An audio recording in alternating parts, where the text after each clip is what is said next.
I want to address the backlog issue, because one of the men responsible for this backlog is the very same man who has now drafted, negotiated this dirty hostage situation this week, and his name is Paris Aristotle.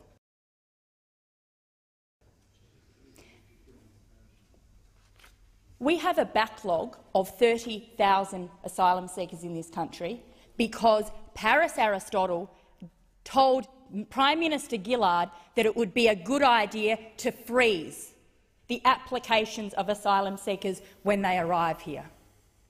He told the Prime Minister at the time, Prime Minister Gillard, that that is how you stop the boats.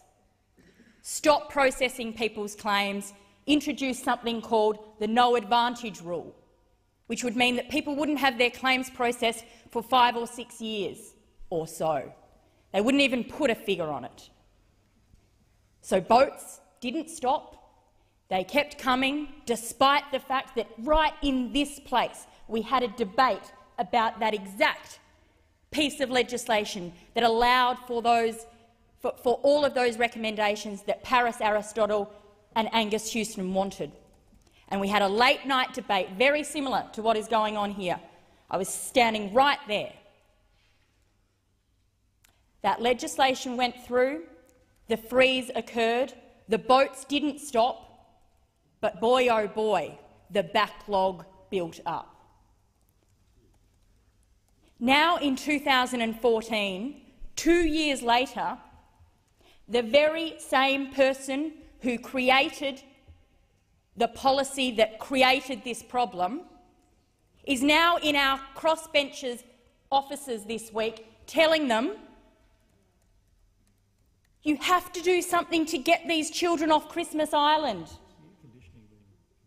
You've got to do something to change the laws so that the minister can fast-track their applications.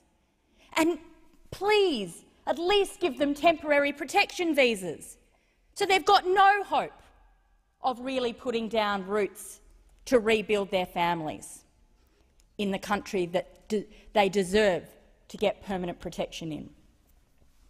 The very same person set these 30,000 asylum seekers and refugees up to fail from day one.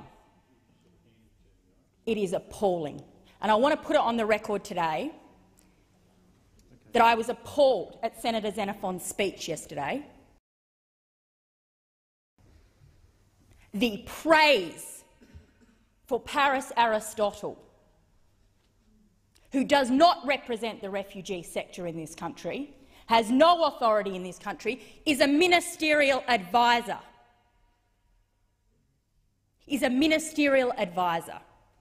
And he has negotiated a hostage situation together, hand in hand with Scott Morrison tonight.